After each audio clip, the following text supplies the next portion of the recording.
Okay, so we're going to go ahead and get started. Hello, and thank you for joining us for our workshop. My name is Madison, and I'm an undergraduate educator here at the Collaborative Learning Center. I'm here with my coworker, Lindsay, and together we're going to walk through this Getting Ready for Finals workshop with the hope to give you some tips and tools that you need in order to succeed for your final exams that you can also carry on into next semester.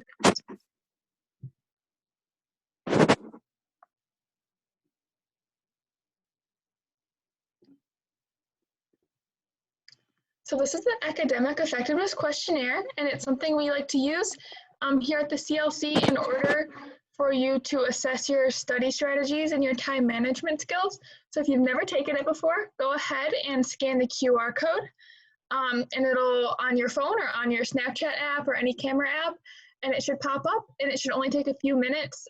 You don't have to do it right now, but I can always come back to it at the end if you'd like. But really, it'll help you to self-assess and see where you're strong at time management and study strategies and some areas you might need to work on. And it will also give us some data that we can use to make sure that we are creating workshops and tools and things like that that are tailored to what you need. Before we move forward, if at any point you have any questions, go ahead and put that in the chat feature, and we'll also be using the chat feature for some activities.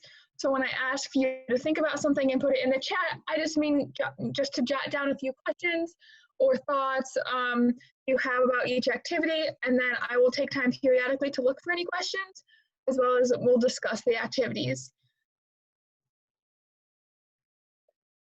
So we're going to start off with a little activity. So just think for a few minutes and consider, how do you currently prepare for exams? What study techniques do you use? How far in advance do you start reviewing? Things like that. So take a couple minutes and think about it. And then when you're ready, go ahead and put 1 or 2 thoughts in the chat about each of the questions.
Okay, so we have kind of a small group. So I'm just gonna go ahead and talk through the chat and then some of my own thoughts.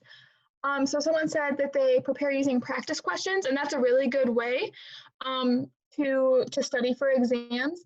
You can either use practice questions that your professor provides to you, or you can use practice questions that you create on your own. And Lindsay will talk a little bit more about that later on in the workshop. But those are a really good tool. Something else going along with that I find really helpful, especially for when I'm studying for final exams that are cumulative, going back to my previous exams and going through the questions, especially the ones I got wrong, and doing those over again, because then it really cements the information in my brain, and I don't second guess myself on the final and get the same question wrong. And then when it comes to how far in advance do you start reviewing, this is something that a lot of people struggle with because we have so many obligations going on, and especially with the switch to virtual learning, we're all trying to find a new normal and finding new times to study and things like that, despite the distractions of home and everything. But we're really going to emphasize that you start reviewing, well, right now, I guess, for finals in the next couple weeks, but just in general, start studying earlier in advance, because it really takes the load off the whole week before finals, and by not cramming, you retain things easier and for longer periods of time. Thank you. Okay, so just a little outline of what we're going to do today. Oops. We're going to start by talking about planning in advance, and this has to do with space practice, prioritization, and calculating grades. And then we're going to switch to a focus on active learning. So this will be things such as study strategy.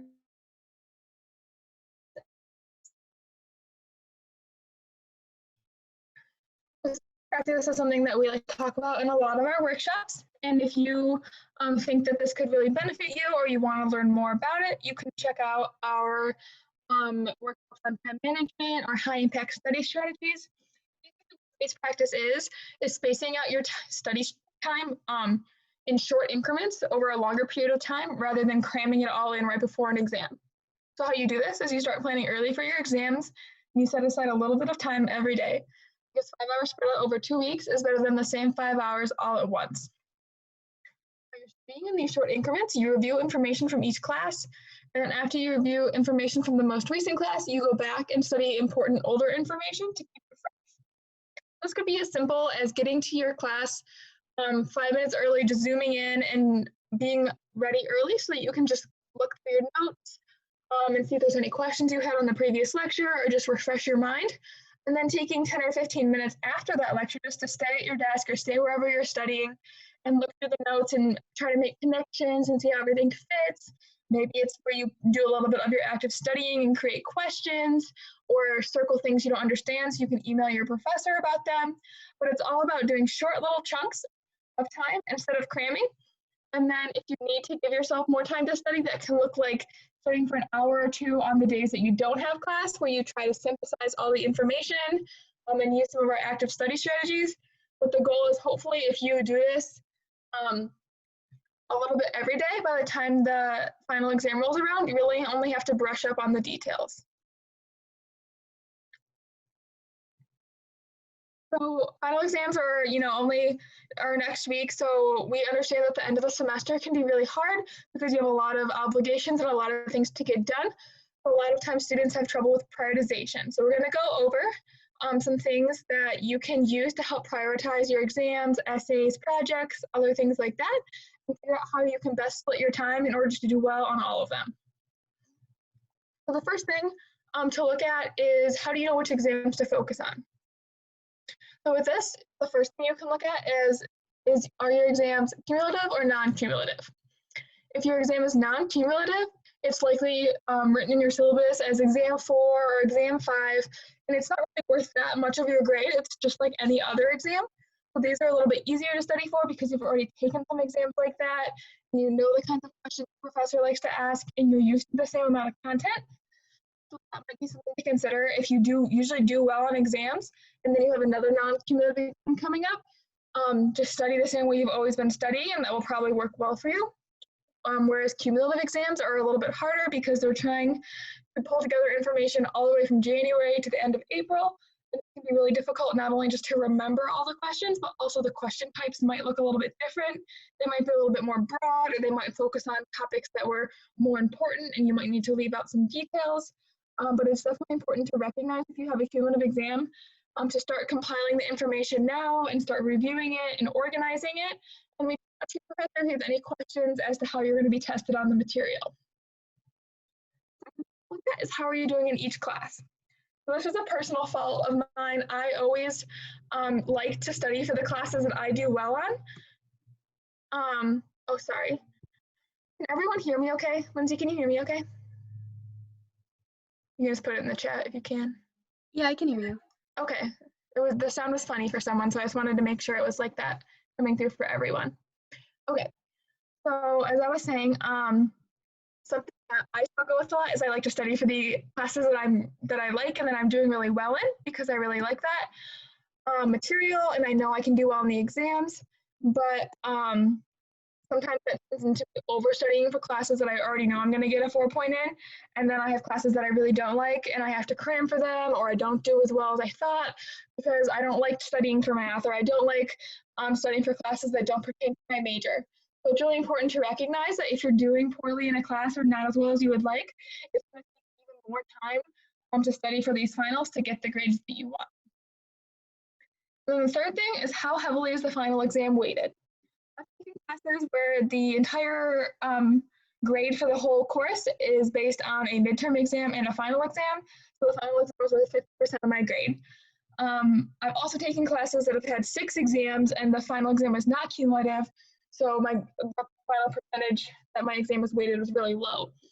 It's important to take this into account because even if you're doing really well in both classes and you're trying to figure out which one to study for because you are short on time or have other commitments, it's really important to recognize that if you do poorly on the one that's worth 50% of your grade, that has a drastic impact on your grade in the class and probably your GPA in general. And then what if you have a final exam that is a paper or a project? Look a little bit different, but the same rules kind of apply. You want to start working on them early and maybe for shorter periods of time instead of trying to write it all the night before. Something to think about and be honest with yourself about is how long will your essay take? So if you're used to writing essays for this class and you know that you write them pretty quickly and they're pretty easy for you, then maybe you should create a schedule where you can kind of get it done early and get it out of the way. But if you haven't written an essay for this class before, or you really dislike writing essays, or they're very hard for you to complete, then that's a signal that you need to start earlier. You need to reach out to your professor and your TA and things like that. And you just need to be honest with yourself and tell yourself that you can't write this final paper the night before.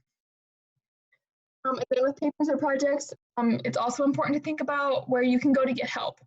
So can you create a rough draft of your essay and send it to another friend from the class and ask them to read over it? Can you email your professor or your TA or your ULA if you have any questions on the content while you're writing the exam? If you're doing a group project, have you reached out to your group members and made sure that everyone is working on their part and that the workload is distributed? And if not, is there someone that you can reach out to help that get accomplished? Because there's no reason that you should be doing the whole project by yourself, but you want to also make sure that you're staying motivated to complete your fair share. We know there's a lot of things to take into consideration, but sitting down and thinking about how you can prioritize your time can help you be successful on your final exams, and also just happier and doing well in general because you won't be so stressed about trying to complete everything next week, the day before the final exam. Okay, so I'm going to go over the calculating grades activity. This has been emailed out to you. There are 2 activities, the semester GPA and the class grade calculation. I'm going to go through the class grade calculation just because you can see your semester GPA in StuInfo, and this class grade calculation can be super helpful because we're in the last week of the semester and you can see all of your grades for the course so far. So we're going to calculate your grades and it's going to tell you what your grade would be if the semester ended today. But you can also play around with it and add in like a fake final exam grade and see if you got an 80% on the final, if that would get you the score that you wanted, or maybe you have to get a 90, or maybe you can okay and you really only have to get a 75% on the final. You can play around with it and figure out which classes you can focus on. So I'm going to go ahead and pull this up, and if you want to pick one class that you want to calculate your grades for, go ahead and go on D2L or wherever your grades are posted and find your syllabus for that class and the grades.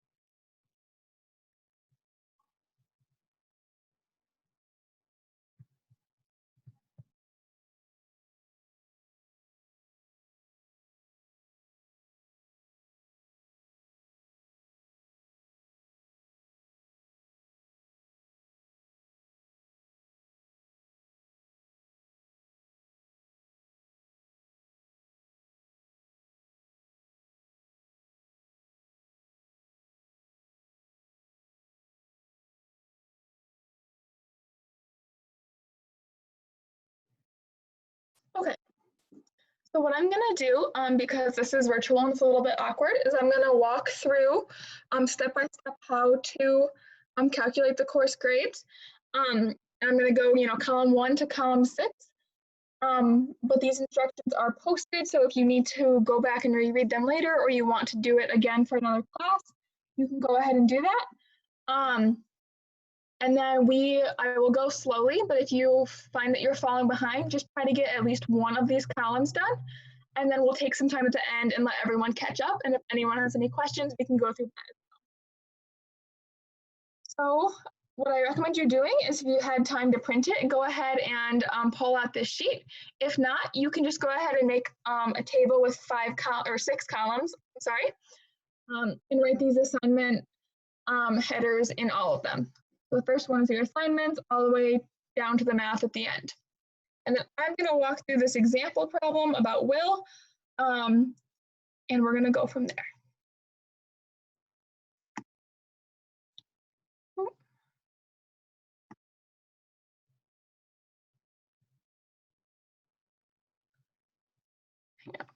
My screen is being weird. Of course, it chooses today to do this.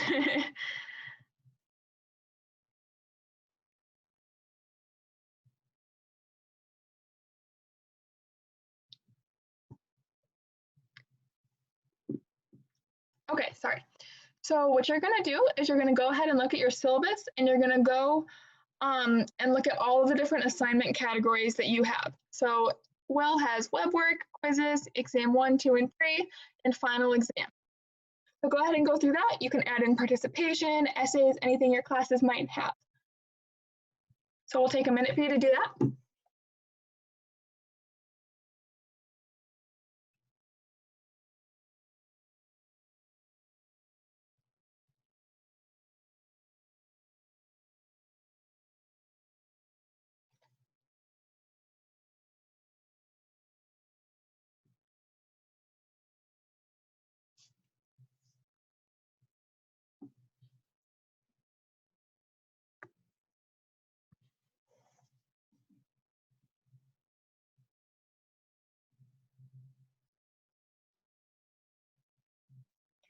Okay, and once you've done that, what you're going to go ahead and do is you're going to go to the D2L grades page or wherever your grades are posted, and you're going to go ahead and click on where you can do your grades. And in the column C2, you're going to write your total points so far, and in column C3, you're going to write the total points possible.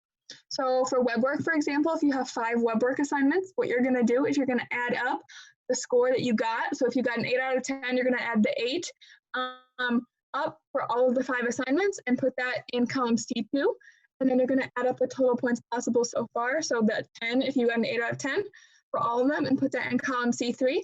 And then go ahead and do that for all of the assignment categories that you have.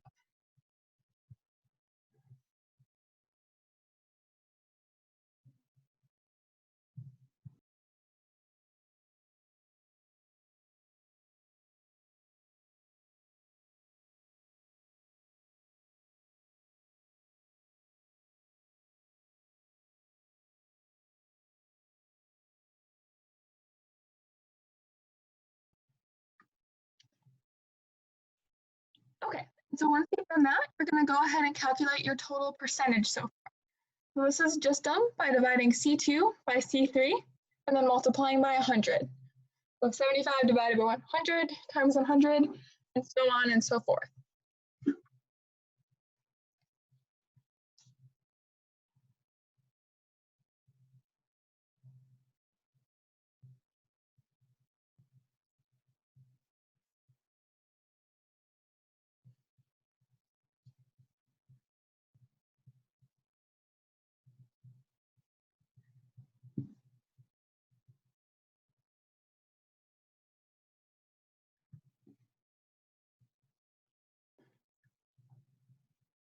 And after you've gotten that finished, what you want to do is go back to your syllabus and look at the percentage of the final grade that the assignment represents. So if your web work is worth 12.5% of your grade, go ahead and put that in there, all the way out. And I highly recommend, even if you don't have all of your grades yet, so if you're obviously still missing your final exam, go ahead and just fill in, final exam 20%, 25%, whatever that is, so that when you do get your final exam, you can calculate your grades, or you can just use fake numbers to figure out what you really want to be shooting for your final exam. Go ahead and write those all down from your syllabus.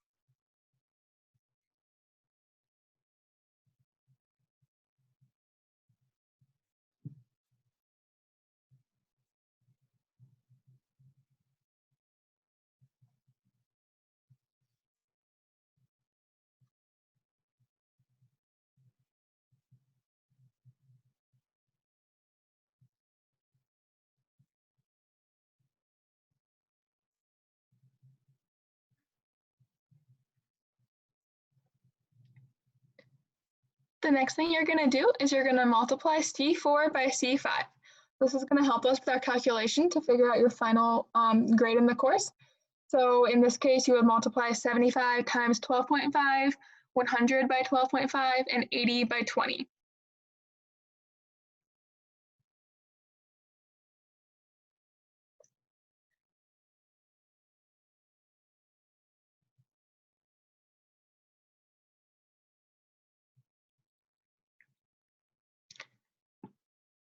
Okay, once you go ahead and do that, you're going to add up column C5 and C6. So in C5, you add 12.5, 12.5, and 20.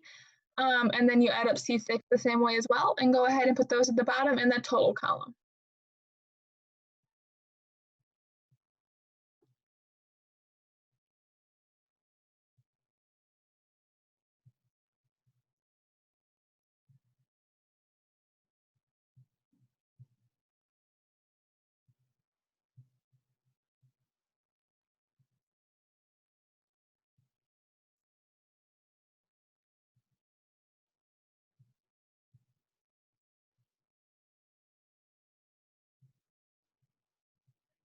And once you've done that, what you're going to do is you're going to go ahead and divide C6 by C5. So in this case, that's 3,787.5 divided by 45.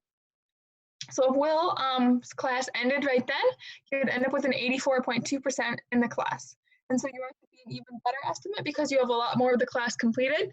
And then if you want to check, all you have to do is go ahead and put a final exam percentage that you want to check in here and complete the final addition and calculations. So you can see if I got a 90, what would my grade be? If I got a 60, what would my grade be? Things like that. So that can be super helpful now, but we also encourage you to use this going forward at the beginning of the semester and in the middle of the semester to make sure that you're staying on track to achieve the grades in the courses that you want to achieve.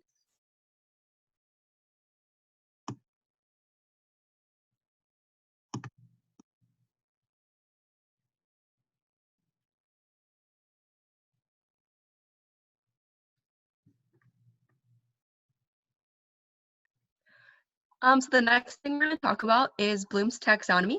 Bloom's taxonomy is essentially like a framework for how you should be learning and how you should be thinking about studying, and different things like that. So the bottom portion is the most common form of studying and the most common form of learning. It relates to remember, and then as you get to the very top, that is considered the best form of learning and the best way to study. So today we're going to try to talk more about things in the top three categories rather than the bottom three categories, because the bottom three categories are more passive learning styles rather than active learning styles. So an example that I usually use is for the bottom section, remember, which is recall facts and basic concepts. I could tell you that the mitochondria is the powerhouse of the cell, but I really have no idea what it means beyond that definition that I've remembered. I couldn't explain it to you, explain the ideas. I couldn't use the information in a new situation. I definitely couldn't draw connections, justify a stand, or produce new work, which means I have a very basic understanding and it's really passive. I can't do anything with it. So if your class requires you to only have remember, understand, and apply type knowledge, that's completely okay, and you're still learning. Just the higher up you get in your coursework, when you become a sophomore or a junior or a senior, the more likely it is that you'll need to learn more about how to analyze, how to evaluate, and how to create different things. So it's really important to utilize Bloom's taxonomy going forward and think about it when you're going to start studying for things and learning new things. And yeah. So we're going to some active study strategies. I just want to point out that our list isn't exhaustive. So there are a million different study strategies out there, and they can work for some of your class. You might find they'll work for some of your classes, and they won't work for others. Sometimes they might work for your friends, but they don't work for you. It just depends on what type of learner you are, what type of class it is. There's a bunch of different factors. So these are just some that we like to lay out as a starting point. So the first one would be flashcards. Most people are familiar with flashcards, so it's just you writing down a concept or a definition or different things like that on a tiny little card and making a giant stack of those to go over and over and over. the important thing with flashcards is that you remember to put the content in your own words. So if I had to make a flashcard using and I had to know the term mitochondria, I would not want to write down the powerhouse of the cell because, as I explained earlier, I don't know anything about mitochondria, which means if I got to an exam and they wrote down a definition that strayed from that a tiny bit, I would be so confused immediately.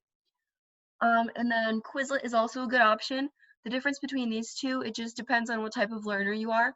So if you're a person who has to write things out and read them to get it, you might want to do flashcards. If you're a person who likes to stay actively engaged with your learning through playing games on Quizlet and things like that, then you can go ahead and use Quizlet. It just kind of depends on what type of learner you are.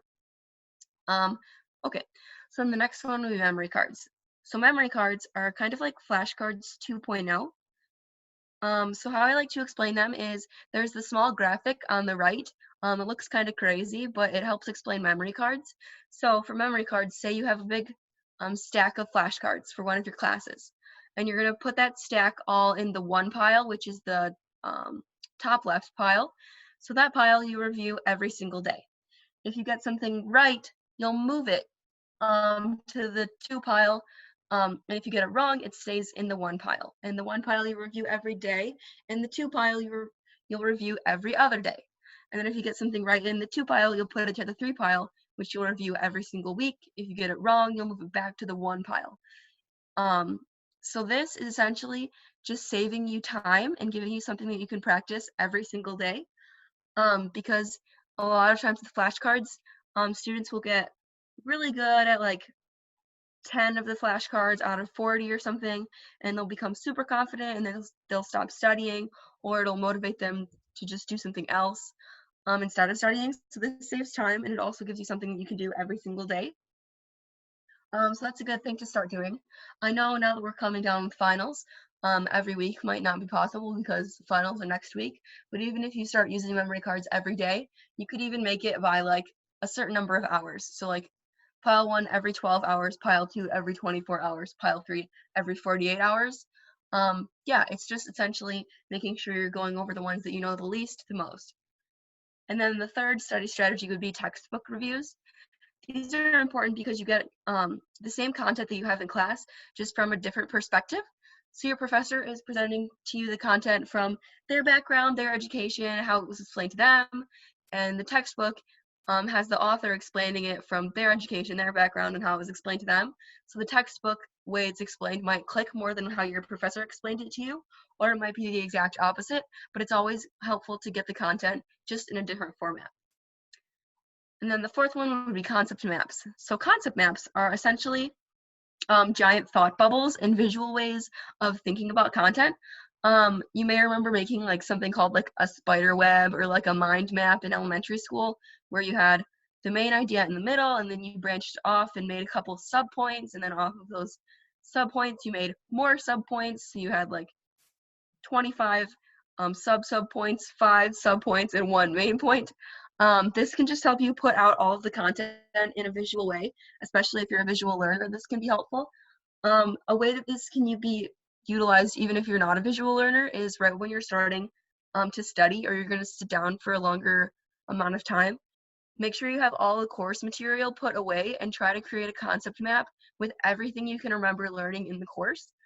And then it'll help you discover, oh, there's this really important thing that I learned, and I don't remember how it connects to anything. It's just off in its own little area, or I'm not entirely sure what the connection between this point and this point is. So that can just be helpful with highlighting things that you need to spend extra time on and things right out the gate that you should look at. Yeah, and then something just to remember with those is make sure that you're going back and making sure that everything you put in the concept map is correct, because you wouldn't want to study incorrect information. Okay, and then the fifth point will be 5 summary questions. So 5 summary questions, the idea is that after a lecture or after a study session, you write 5 summary questions about whatever concept you just learned, and then you put the answer somewhere else. And then before the next time you go to study that information, you can look back and you'll see, you can try to answer the 5 summary questions that you made for yourself. And if you can't answer them, that means you lost information and it didn't transfer into your long-term memory, and it stayed in your short-term memory. So that can highlight ways, places that you need to go review more. And then you can also just, if you gather the questions over the course of the semester or over the next week, you can use it as essentially like it'll be like a small study guide that you created for yourself that you at one point knew all of the answers to. So anything that you can't answer now means that you lost the information and you have to go study that section again. Yeah, so those are the first 5. We have 4 more that we're just going to go over. Okay, so the first one would be similarity and difference charts. There's an example on the right here. It's pretty straightforward. If you have 2 closely related topics, make sure that you just know the differences between them. Professors love to put things that are really close but different in a way on exams to make sure that you know the specific differences. So just charting it out like that can be really helpful visually for understanding what you're supposed to know is the difference. Yeah. The next one would be create questions, which is a lot like 5 summary questions, except for this one, I like to emphasize the difference between general questions and detailed questions.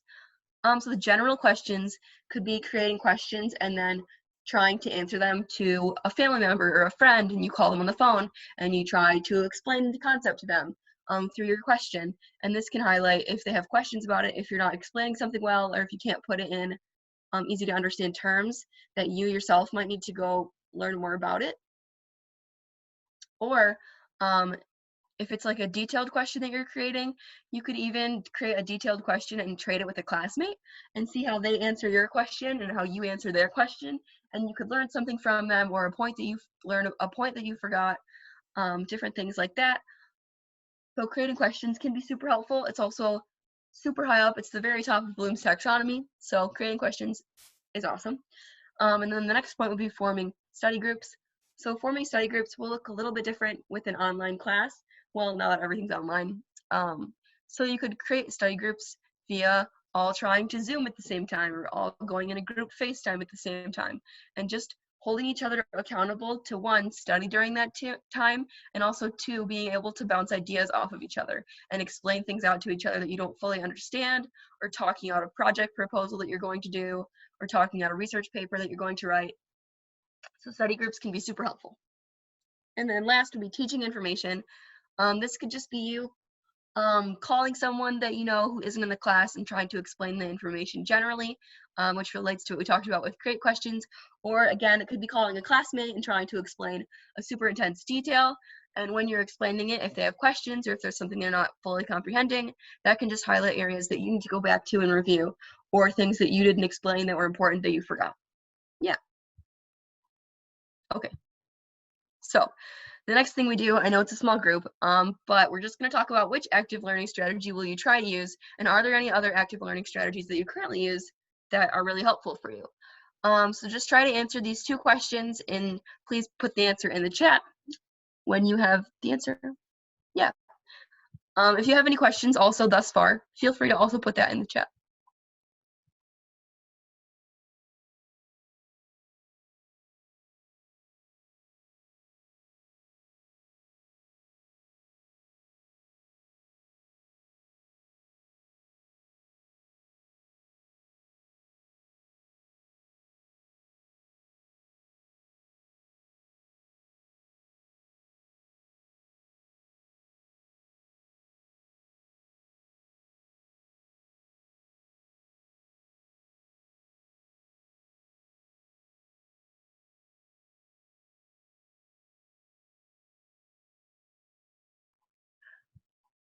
Okay, we have some good responses, so I'm just going to read through them. Okay. Oh, it scrolled. So the first answer would be someone said, oh, more answers are coming in. Someone said, I use flashcards a lot for learning other languages and geographical features in China. I especially like textbook reviews. Getting perspective is helpful. The summary questions are especially good for new information. Those are all great points. Someone else said that they like making 5 practice questions or recall questions. And then another person said they use matrices for just about anything. Yeah, so these are all really helpful. Flashcards can be super helpful for learning other languages because you'll be forced to put it, you won't have to like create new ways of understanding it, but they can be super helpful for just memorizing information that way. And then textbook reviews are good. because yeah, they are a different perspective. And then also if your professor is assigning you to read a textbook, they want you to understand the content in the textbook. So it's always good to do the reviews. Yeah, and then 5 practice questions can be super helpful. You can even go towards like creating questions and forming study groups and make the 5 summary questions that you have, and then trade at the end of a semester or the end of the week all the questions that you wrote with another classmate. So you'll be studying, like, it's kind of like double studying, because you'll be writing the questions for you and then you can test yourself with them, and then you'll trade with a classmate and get double the questions. And then the last point would be matrices. Yeah, matrices are super helpful. Matrices are just concept maps, kind of like the spider web things that we talked about. Yeah. Thanks everyone for your answers. We're going to move along to the next slide, just for time's sake, if it'll let me. Okay, awesome. Okay, so the next thing we're going to talk about are some just general study tips. The first one would be, don't rely on inspiration to be motivation. So this one might seem obvious, but it's worth mentioning because it's a really big part of just time management. So a lot of times students will be trying to write an essay or starting to study for an exam, and they'll think, well, I'll do it tomorrow when I'll feel super inspired to start this, or I will procrastinate and I will wait a little bit longer to do this because I'm not feeling that inspired yet, and it's my major, so I should feel super inspired to do this project. And I am here to tell you that you will not get that moment of inspiration, most likely. So that doesn't mean that you aren't choosing the right career path, that you're not studying the right major. It just means that you don't want to do your work, because that's kind of a thing that people don't want to do a lot of times. Procrastination is more common than you think, unfortunately. So don't wait for the moment that you're inspired to do your work. When you think about your work, go just try to start it. Even if you're doing it for 15 or 30 minutes, it'll be better to just start it when you think about it. And it will also help you have more time to do it, so you'll be less stressed. And then just relating to that is stick to the times that you scheduled for yourself, which is another super important thing. If you scheduled to study for 2 hours on a Tuesday, but it comes up that you have to work during those 2 hours on a Tuesday, then try to stick the 2 hours later in the day. So try to think about it as quantity of time is super important. And never move your study time more than 24 hours in advance, because you probably won't get to it, and then that will just become you procrastinating. The second big point would be take breaks. So there's something called the Pomodoro method, which is essentially the most beneficial and effective way to go about studying. It has to do with the time that you're studying. So the Pomodoro method suggests that you should be studying for a 25-minute interval of purely focusing, actively learning, and then take a 5-minute break after that. And you'll repeat that process. You'll do it 3 times, and then you'll do another 25 minutes of studying, and then you'll take a longer 15-minute break. And the important thing to remember during the 5-minute break is that that is when you are answering a text or talking to a roommate or family member, or getting a snack, things like that. So during the 25 minutes, you shouldn't just be picking up your phone to look at a text that you just got all the time. Your phone should be away. You should be focusing just on studying, and not distracting yourself with anything else. It's okay if you can't study for like 2+ hours in a row. It just comes back to knowing yourself. But it's important just to get the 25-5 ratio, and making sure that the 5 minutes is when you can like let yourself answer a text and become a little bit distracted. And then relating to that would be switch between course material. So a lot of times it's hard to focus for long periods of time on the same exact topic and the same exact review sheet or the same exact essay. So it's helpful to switch between course material, and you can do that every 25 minutes is probably the most beneficial way. So when you take that 5-minute break, get out your things for your next class that you're going to study for, and this can help you stay actively engaged on whatever topic you're learning. It can also help you with recall if you're going between 2 different topics, just to see what you forgot in 30-some minutes that you were studying for your other class. 30 minutes isn't a lot of time, but it is enough time to see if you're forgetting big things, which would highlight that you really need to spend more time on that class. And then the third big point would be purposefully and consciously think about where to study, who to study with, and how to study. Since everything is online now, where to study might look a little bit different, but it's still important to think about. So it's just deciding between, should I study in my kitchen because I can work at a table, but all of my family members or roommates will be in there and they'll be pretty loud and distracting, or should I study in my room because I can sit on the floor, and I won't have anyone else in there and it'll be less distracting, or should I study in the living room? Just different considerations like that about who's going to be there in that room and what distractions will come up and where do you think you'll study best. The next one would be who to study with. So again, because it's online classes, this will look a little bit different and narrowed down, but relating to forming study groups, it would just be important to consider, should I study this topic by myself? Should I study it with my classmate, or should I study it with 10 of my closest friends on a Zoom call? Different things like that are really important to consider. I know for myself, I specifically study with my roommate when I'm studying certain classes because we have the same exact major. So I can bounce ideas off of her because we're learning pretty much the same thing. Whereas I know if I study for my other classes that are outside of my major, I'll usually get distracted if I'm studying with my roommate. So just different things like that are important to consider. The last point would be how to study. So this relates more to what type of learner am I, which study strategy will be most beneficial, what type of learning does my professor want me to get out of this? Do I need to know just generalized information, or do I need to know really minute details about this topic? And how does that change what type of strategies I will use to study? So those are just some general study tips. Then the next thing we're going to talk about is exams, just a few key points to remember when taking them. So the first thing would be arrive early. And while this looks different because you're not arriving to a physical space because everything's online now, this can just mean arriving to whatever platform you're doing the exam on a couple minutes early and ahead of time, and making sure your Wi-Fi is perfectly connected and making sure you're in the right space and you picked the right location. And just making sure that you are in that space and ready to go and not going to get distracted or get flustered if you can't find the specific place where you're going to take the exam. Things like that are important to consider. The next point would be predetermine your pacing. So this just refers to if your professor is giving you a multiple choice exam or even a short answer, long answer exam, it's really helpful to know how many questions are going to be on the exam and what's expected of you and how much time you'll have to do that, so that you can really focus on how fast you need to be working through specific questions so that you don't end up with 10 minutes left in the exam, but you still have 15 questions to go, because that will become super stressful and really put a damper on your exam. The third point would be focus on what the question is actually asking.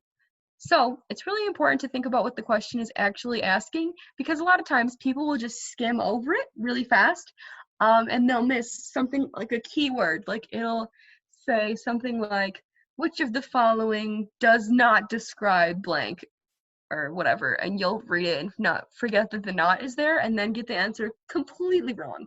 So just make sure that you're reading the questions and giving enough time to just reading them and not just brushing past it. Then the fourth point would be complete questions that you can answer and go back, and don't second guess yourself. So it is okay to skip questions on an exam and go back to those questions, as long as you're not skipping questions that you think you're like 99% sure on, but you're just skipping them for no reason, because that will lead to probably second guessing yourself. So just try to fill in all the answers that you're 99.9% sure about and skip the rest, and then go back to those at the end with your time. But again, make sure you're paying attention to pacing and that you remember that you skipped like 2 questions or 5 questions or 10 questions, so you don't get to the end of the exam and think, oh, I have 5 minutes left, I have 5 questions left, and forget all the ones that you skipped. The next point would be, if you can't explain why an answer is right, explain why the others are wrong. So this just refers to process of elimination, which can be super helpful if you're having trouble figuring out what the specific answer of a multiple choice question is. So if you can't explain why A is right, explain why B, C, D, E, and F are all incorrect. Then the last point would be focus on critically thinking and making large connections. This one just refers to how you should be thinking, and don't get caught up in trying to visualize a flashcard and things